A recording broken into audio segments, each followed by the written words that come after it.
Eu me chamo Vera Lúcia Albuquerque de Moraes, sou pernambucana, natural de Recife. Cheguei aqui em Fortaleza aos 14 anos com a família, certo? Por imposição do trabalho do meu pai, e ficamos aqui muito satisfeitos, felizes. Cheguei aqui, ainda estava, naquela época chamava curso ginasial, né? O ensino médio, fiz todo o ensino médio aqui, Colégio São João. Né? Era um colégio muito conhecido na época. O diretor, o doutor Braveza, ia de paletó branco, todo formalizado. E quando chegávamos todo mês, ele ia entregar as notas. Ficava todo mundo ali se tremendo, porque nota tal, mas eu era sempre a primeira da turma. Meu pai dizia assim para o meu irmão, que é só uns 2 anos mais velho do que eu: você devia seguir o exemplo da sua irmã, que vive estudando. Mas ele toda a vida foi uma inteligência muito aguçada, perspicaz.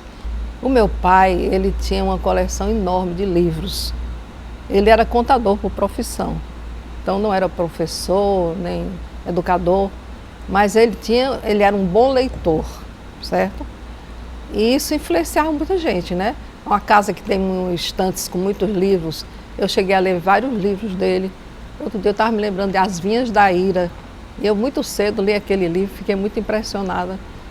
E a minha irmã, a Vânia, que é 2 anos mais nova do que eu, muito cedo ela já tinha lido a coleção completa de José de Alencar e Machado de Assis, certo?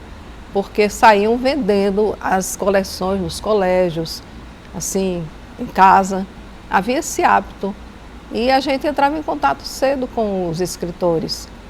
Mas não houve uma pessoa, vamos dizer assim, que tivesse me influenciado. Eu acho que era o ambiente familiar, principalmente a visão do meu pai com relação à leitura. Ele fazia assinatura de jornais, de revistas, e sempre tinha livros. A estante era cheia de livros, eu gostava de ler. Então eu começava a ler, né? Meu apelido dentro de casa dizia assim: você é um intelectual.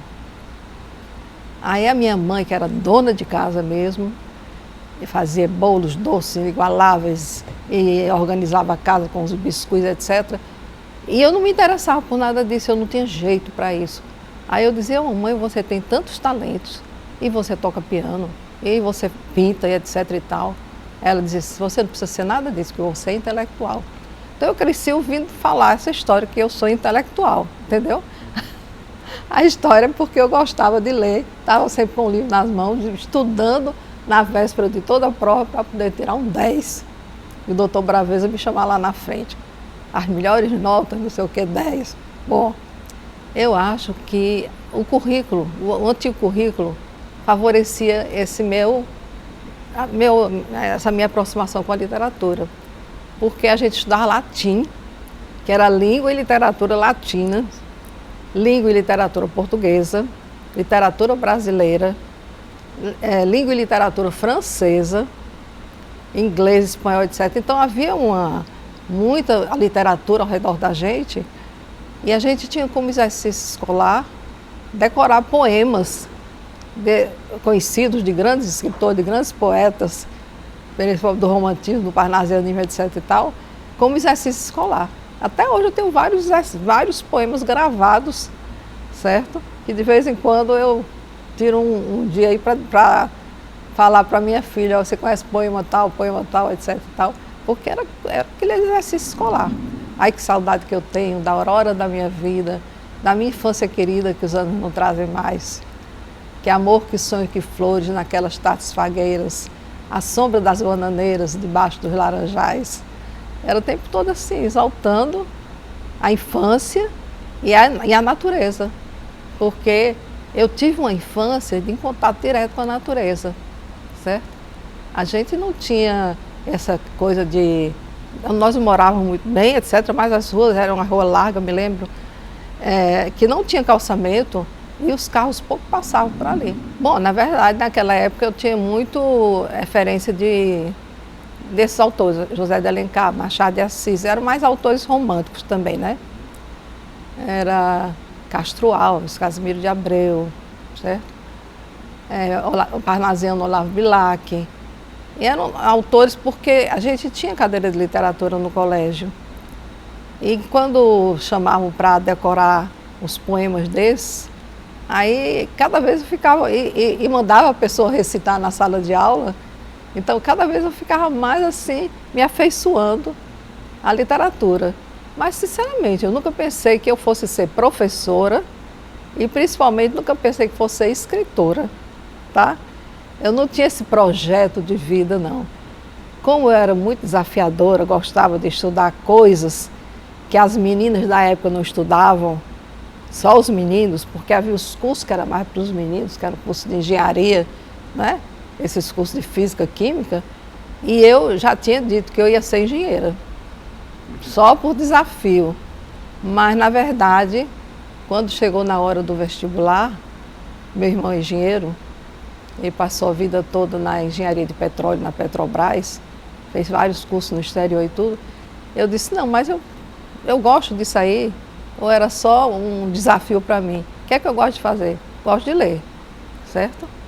Aí fui abrir os livros, fui lendo, etc e tal. Quando chegou na hora eu fiz o vestibular para o curso de letras. Não me arrependi.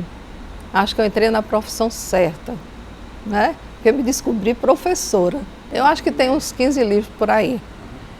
Mas o primeiro foi Arte Poética do Arthur Eduardo Benevides, foi em 1978. E o segundo livro? Que foi Chegou o segundo livro, foi o Clã. Então, o segundo livro do Clã, aí eu tive que ver, porque havia um grupo fundador que eram principalmente 4 poetas, não é?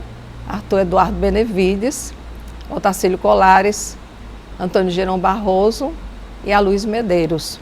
Aí eu fiz um curso no doutorado de Sociologia com o professor Daniel Lins, em que ele estudou a Clarice Lispector, a escritora Clarice Lispector. O livro que nós estudamos foi A Paixão Segundo o GH.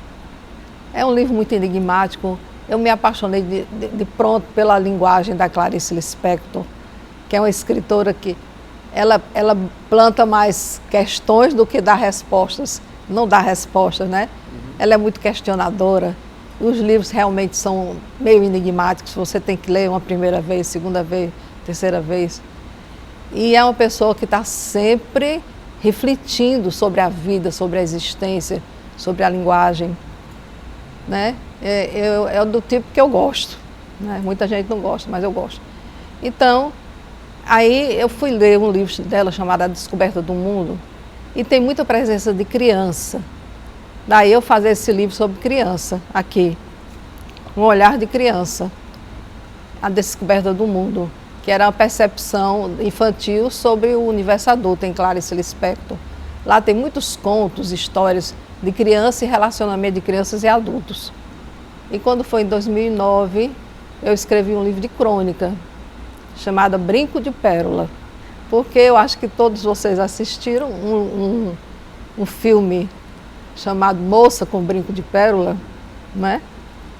E que veio de uma obra de arte, que era uma moça com um brinco de pérola, aparecia só uma face da moça e um brinco de pérola iluminando. Escrevi ensaios, crônicas, muito artigo, certo? E entrevistas, depoimentos, aí, mas não cheguei a escrever contos. Eu ainda preciso escrever algum conto.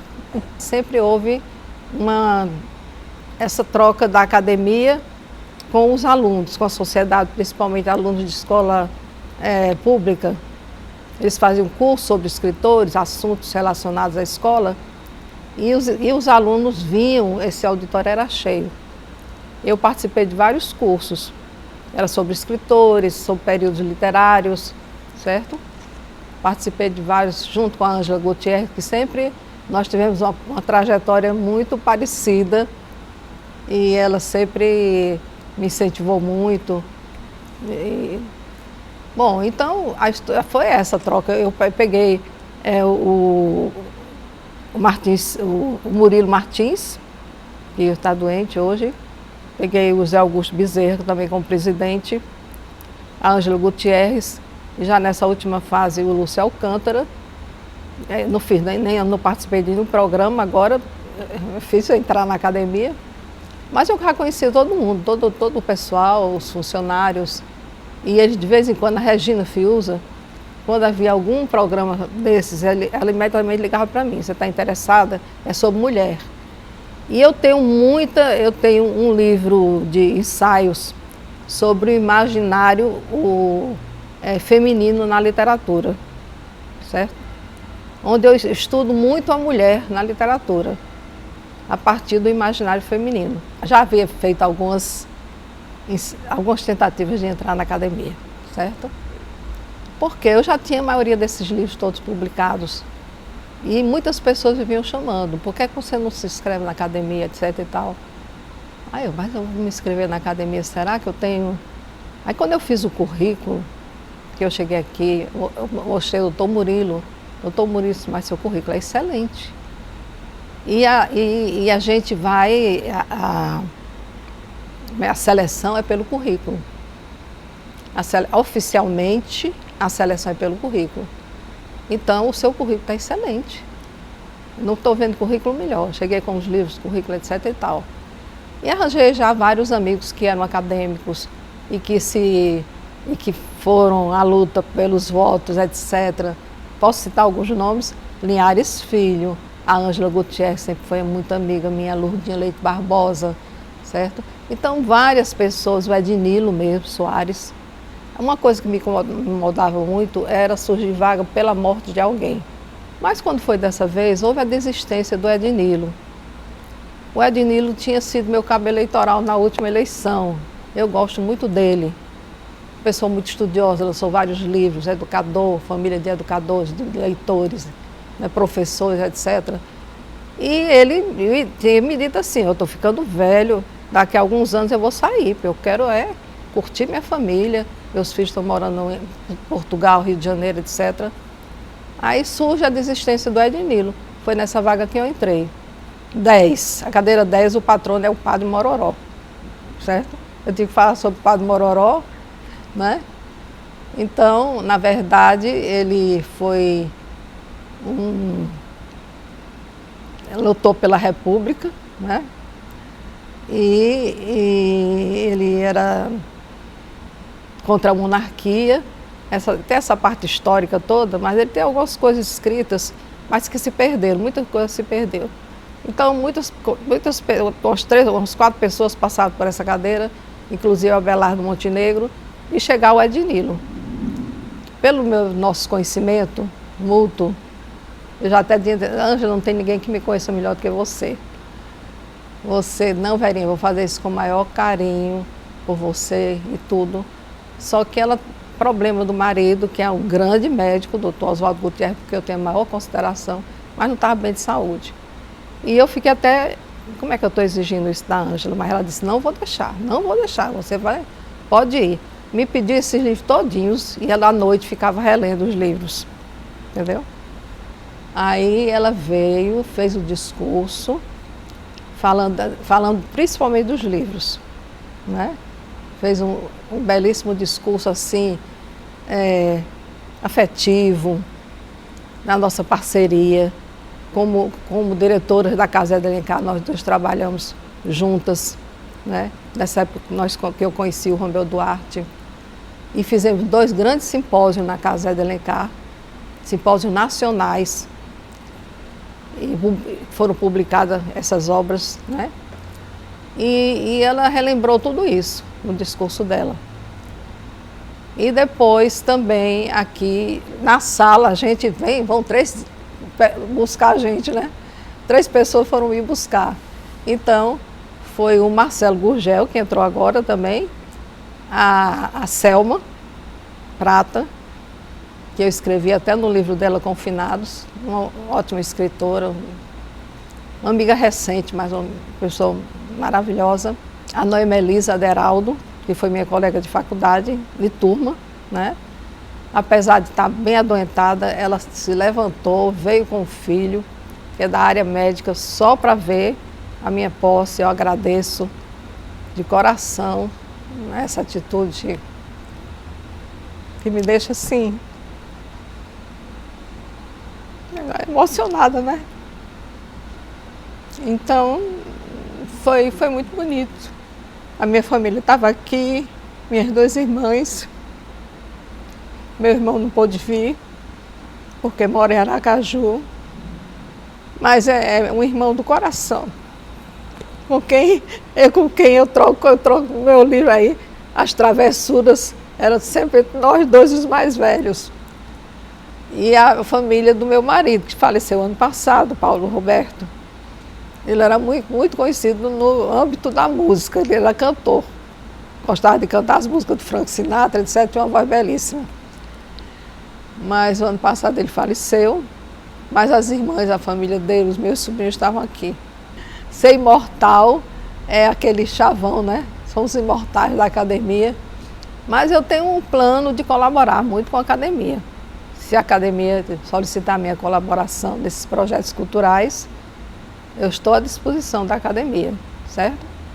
Sempre foi assim, trabalhar com a Lurdinha, trabalhar com a Selma, trabalhar com a Ângela Gutierrez e com todo o pessoal, com a Melisa, que é da área de letras, que está mais reduzida agora, porque ultimamente tem entrado mais médicos e advogados, juristas, mas eu tenho um plano de colaborar na parte cultural da academia. Se ela me solicitar, eu já disse para o Lúcio, ele me solicite que eu estou a postos. Eu acho que é importante a academia, é uma honra estar aqui, certo? Eu considero que é uma honra. Eu digo sempre para os meus alunos que eles não devem deixar de ler, eles devem ler cada vez mais. E eu vi aqui a sala cheia de ex-alunos, mas não tão pequenos, já pessoal do ensino médio, pessoal da universidade, hoje os professores, mas todos disseram, que honra estar na academia. Quer dizer, os que vieram aqui, eles tinham consciência da importância de estar na academia, da importância de ler, da importância de estudar, né? Porque eu sempre incentivei muito isso em nossas aulas. E essa relação aluno-professor, para mim, sempre foi mais do que uma relação de aluno-professor, sempre foi uma relação afetiva, uma relação em que eles até hoje me ouvem. E eu aconselho muito que eles sejam bons leitores, que eles procurem viver nesse mundo das letras. E eu acho que todos eles fizeram isso porque estão dando passos importantes na vida. Já tem vários ex-alunos que fizeram concurso para universidades, aqui fora, e que já estão como professores universitários ou estão seguindo outras carreiras também ligadas às letras. Eu gostaria que vocês continuassem assim.